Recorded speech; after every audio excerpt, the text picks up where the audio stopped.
Thanks very much, Cam. I'll adjust this down more to my height. So I guess there's been a lot of talk about subduction signatures and what the geochemistry tells us.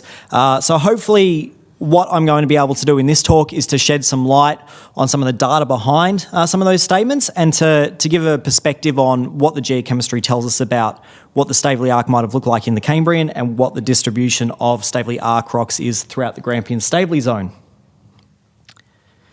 So, as we're all familiar with by now, we're talking about Stavely Arc rocks, which are represented by the Mount Stavely Volcanic Complex that we know about. I thought I'd put up some rock pictures there before I launch into countless geochemical diagrams. So enjoy them while they last. But this is all stuff that Dave covered off on. So primarily a package of andesitic to dacitic lavas and fragmental igneous rocks. And the composition of these rocks from previous studies done over a number of decades indicates that these are in place in a subduction-related setting, and they're associated with copper-gold arc-related mineral system potential, principally volcanic-hosted massive sulfide and porphyry mineral systems. Ross and Dave also touched on how limited the distribution of these rocks is. So they're exposed in the Stavely Belt, the Dryden Belt, and the Black Range up here, a very minor part of the area. So what we want to do is to be able to find, okay, well, where are the other subduction-related rocks and where that might share similar mineral potential. So we can go to the geophysics, and we can maybe make some interpretations about which of these magnetic features relate to Mount Stavely Volcanic Complex and the other Stavely Arc rocks.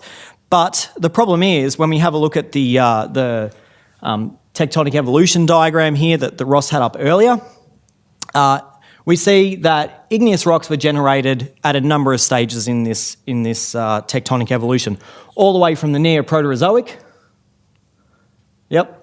with hyperextended continental margin, through to the Devonian. And these rocks all share a very similar geophysical character when you have a look at them. And so we need another tool to be able to discriminate what those rocks are and what the setting they're placed in was. So this is sort of just backing up what I just said. So geophysical character alone certainly isn't diagnostic of rock type and definitely not tectonic setting. So as I said, we need another tool. This is really important because the tectonic setting that the rocks are placed in informs directly what expected mineral systems we might have formed in there. So this is a diagram from Dave Houston, which conceptually just shows that in a subduction system, we've got potential for porphyry, copper, gold mineral systems, and then in the back arc region, volcanic-hosted massive sulfide systems. So understanding the tectonic setting is absolutely critical. So how can we do that? As I said, a number of presenters earlier have spoken about what a subduction, or these rocks having a subduction signature in the geochemical data. This is kind of explaining that a little bit. So basically this is a scenario in a subduction zone, downgoing slab, flux coming off the slab and melting a metasomatized mantle wedge, which then gets placed up into the crust. And this has quite characteristic geochemical features. So things like high concentrations of fluid mobile elements, such as the large iron lithophile elements, rubidium, barium, strontium, etc., shown in green there. And in particular, high ratios of those fluid mobile elements to things like the rare earth elements and the high field strength elements, which are in the red and the blue colours there, and which you don't really need to know about except to note the slope of this plot. Another critical indicator of subduction is these negative anomalies for titanium and niobium, which is shown by the bands there, and that's again quite characteristic of subduction features. So these are the kind subduction settings. These are the kind of geochemical features we want to look for in the rocks undercover to try and correlate them with Mount Stavely volcanics, and also to demonstrate a subduction-related setting for them.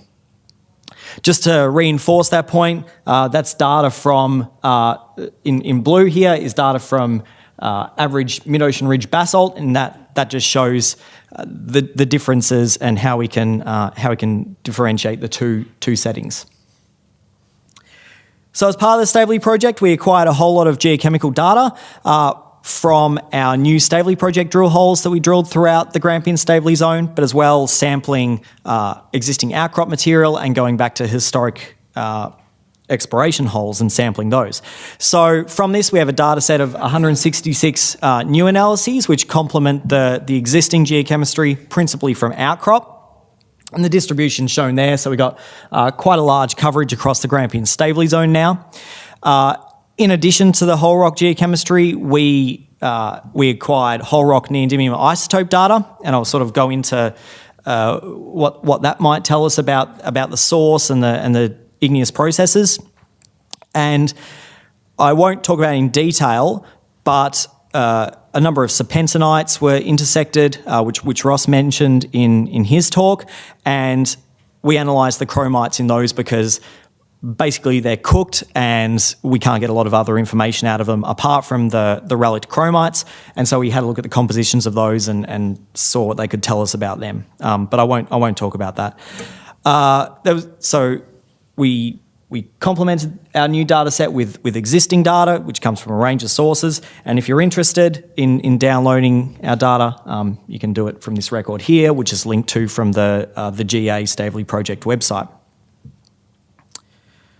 Okay, so when we play around with the geochemical data and plot it up, we can identify 7, or at least I can identify 7 distinct geochemical associations. So we have a serpentinite association, one with depleted geochemistry, one which is broadly called calcalkaline, high aluminium basalt, low titanium rocks, bonanites and tholelitic rocks. And I won't talk about them now, but these different associations are useful. They reflect potentially different sources, different processes, and potentially different tectonic settings. So in the next few slides, I'll go through particularly these rocks and have a look at what their geochemistry tells us about them. So here I've plotted some data normalized against mid-ocean ridge basalt for the calcalkaline, high aluminium basalt, low titanium and bonanite associations. And the reason why I've plotted these ones together is because they all share or they're all unified by subduction-related or geochemical indicators of subduction. So things like we spoke about before, this slope in the diagram, so enrichment in the fluid mobile elements relative to those that aren't, negative anomalies for niobium, titanium, etc. Pretty comfortable these rocks are placed in a subduction setting. So down here is the Stavely belt where we have the Mount Stavely Volcanic Complex, but we can see we've also got them distributed throughout a large tract of the Grampians-Stavely Zone. We've got things up in the Black Range, up in the Dimboola belt here, and also in the Dryden belt. So quite a lot more subduction-related rocks recognised. And it's important to note that the intensity, I suppose you could say, of the subduction signature in these rocks does vary. So you can see it's quite well developed in this calcalkaline association, but more poorly developed in things like the bonanites and the low titanium andesites. We can have a look at the Tholelitic rocks, and I've just split them up into 2 different groups, which is based on their geographic distribution. So we have them out here, way in the west of the Grampians-Stavely Zone, and also up here in the Dryden belt, way in the east. When we have a look at the patterns, they're quite different. You can see concentrations for most elements is quite similar to mid-ocean ridge basalt. So that's probably reflecting a source which is similar to that for them, so basically depleted upper mantle. There is some weak evidence for subduction input. You can see an enrichment in the large iron lithophile elements, as well as quite weak negative anomalies for niobium and titanium. So there's some hints that they're definitely different to the rocks I showed previously, but there are some hints that they do have a subduction component to them, but the trace element patterns are ambiguous. So there's another way that we can look at this data. So this is a euterbium normalized niobium versus thorium diagram from Pierce. And this diagram is quite neat because what it does is clearly differentiates rocks extracted from a mantle source, which is shown in this oceanic array here, from those emplaced in an arc-related setting, which are displaced above the line in a parallel array. And what I've done is to plot a number of compositions from global arc settings, from present-day settings. So we've got things plotted there all the way from quite primitive intraoceanic island arcs through to full-blown continental arcs, and they sort of define a bit of a trend like that. When we plot those Tholelitic rocks, we can see it confirms our suspicions. So they are largely part of this mantle or oceanic array, but you can see that they're displaced above the line, consistent with what we were thinking about having a minor subduction component. So from this, basically what I think is going on is that we have rocks that are probably in a fore-arc or a back-arc setting, and based on the geometry, probably, well, if we go back, so this would be in the back-arc setting, this is a fore-arc setting, with some subduction input, but not dominating the rock. When we plot up the other rocks, the subduction-related rocks, we can see that they quite clearly plot in this mantle array here, in this arc array here, which is consistent with our interpretation earlier. But we can see something else quite interesting from this. So basically, the data falls into two broad groups. We have a group with high thorium over niobium contents, and that's represented by rocks of the calc-alkaline association. So you remember, going back to the trace element plots, these have a more strongly developed subduction signature in them. And when we look at the neodymium isotopes, we see that they range from values of close to -4 to weakly positive values of roughly plus 0.5. And what this is telling us is that there is some evolved input into these rocks, or more crustal input, I suppose you could say. But it's not heaps. So there's some limited for continental involvement, which is kind of interesting when you compare it to the information that Chris showed earlier. We're getting different but complementary stories from the zircons and from the whole rock isotope data. When we compare these rocks to global arc settings, to current arc settings, which I'm not going to go into now, but we can see that they're most similar to evolved island arcs, so things and things with a core of continental crust, which might be quite thin, sort of similar to maybe a system like you'd see in Japan today. But they have some characteristics that you would expect for continental style arcs. The second group, which plots below it, is the low thorium niobium association. So this consists of the bononite, the low titanium, the high aluminium basalt, and some of the Tholelitic associations. In contrast to the previous group, these have a much weaker subduction signature. They also have much more juvenile isotopes, so values of approximately +4 to +6, which is telling us it's a much more juvenile source. You're not seeing a lot of continental contribution. Again, comparing this data to present-day magmatic arcs, the data is most similar to juvenile island arc settings, so things that aren't seeing a lot of continental crust. And the other point I wanted to mention is that particularly the bononites, the low titanium andesites and dacites, and some of the Tholelitic rocks, the ones in the east of the Grampians-Stavely Zone, have compositions which are similar to present-day, or rocks in the fore-arc of present-day arcs. So that'll come into play with our models later. So having looked at the different geochemical packages we have, we can start to think about, okay, how do they relate to one another? How do they relate to the overall stratigraphy of the Stavely Arc, and what might they tell us, or where do they fit in the tectonic evolution diagrams which we've shown earlier? So here we've got generalized stratigraphic column, which you've seen a number of times now. Here's the tectonic model from Ross, and we're just going to step through these different geochemical groups, and I'll give you what I think is happening with them. So starting off, I didn't mention these rocks before, but I kind of hinted at them with the serpentinites.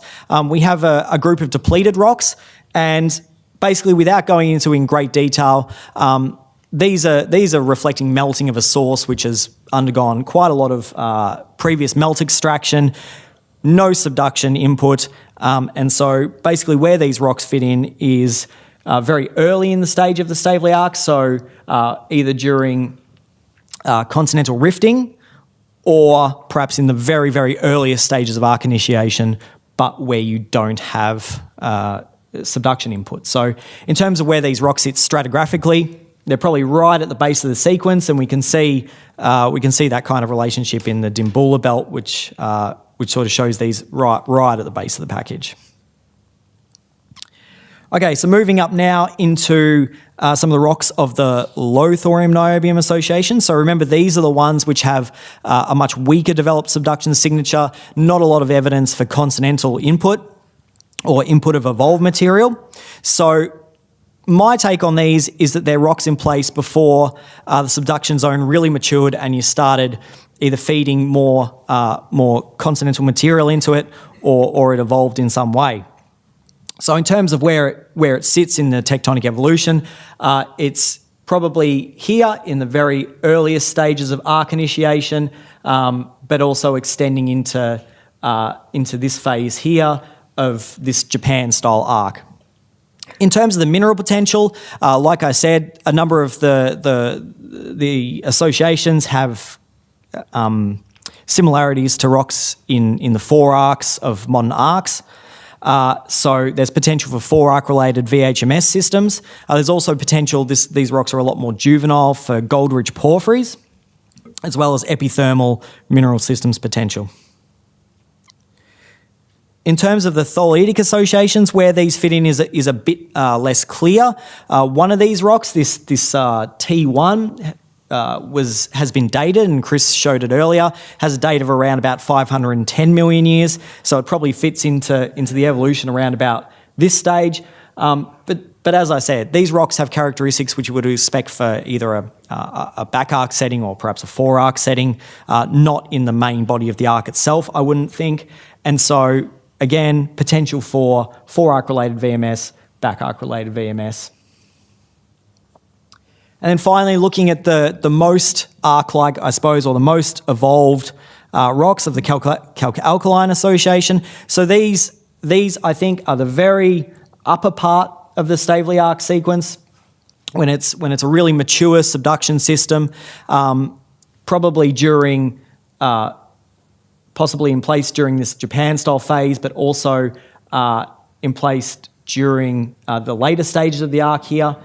And again, this has similar mineral potential to the low thorium-niobium group, but probably much higher prospectivity. So things like VHMS, copper-rich porphyries in the arc itself, as well as epithermal mineral systems. Okay, so we know that there's subduction-related rocks around, much more than perhaps we previously recognised. We know that they have potential for mineral systems. Now we want to be able to map out where they are spatially within the Grampian-Stavely Zone. So I suppose this is the current state of our knowledge. So in black here is outcrops of the Mount Stavely Volcanic Complex, like I showed earlier. And like it's been said before, this is much less than 1% of the project area. So really volumetrically insignificant parts of it that we can say definitively are part of the Stavely Arc. However, when we take into account the broader interpretation of where the belts that these rocks sit in extend to undercover from magnetic data and things like that, we can pretty confidently say that these belts contain Stavely Arc material.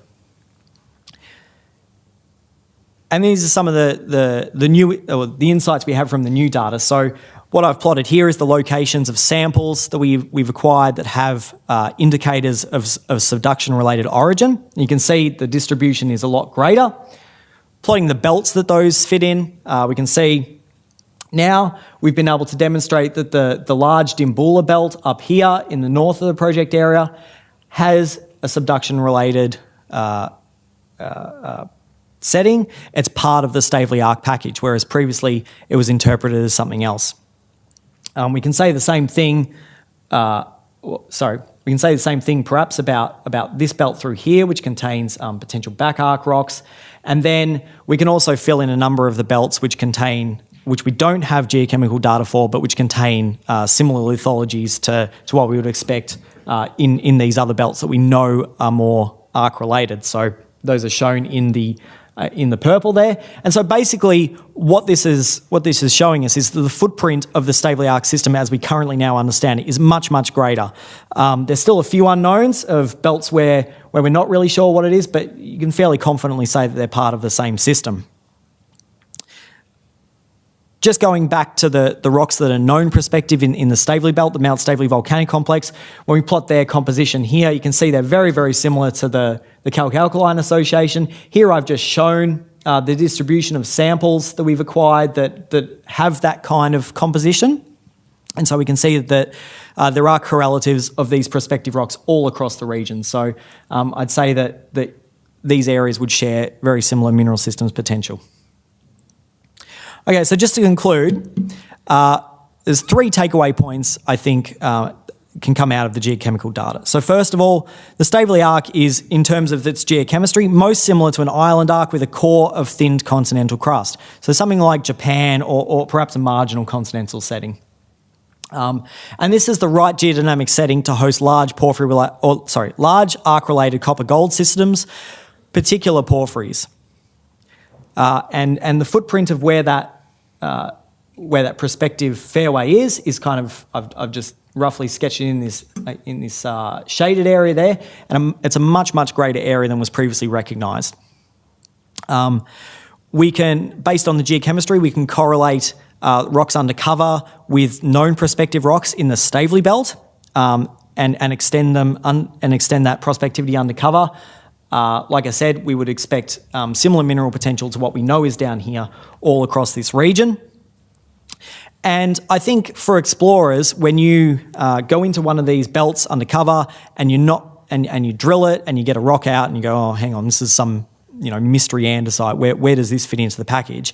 I think that going through the different geochemical groups and understanding which one it corresponds to can help you to locate yourself in the relative stratigraphy of the Stavely Arc and understand if you're in the right part of the evolution of the arc. So that's all I have. I'm happy to take any questions. Hopefully that's shed some light.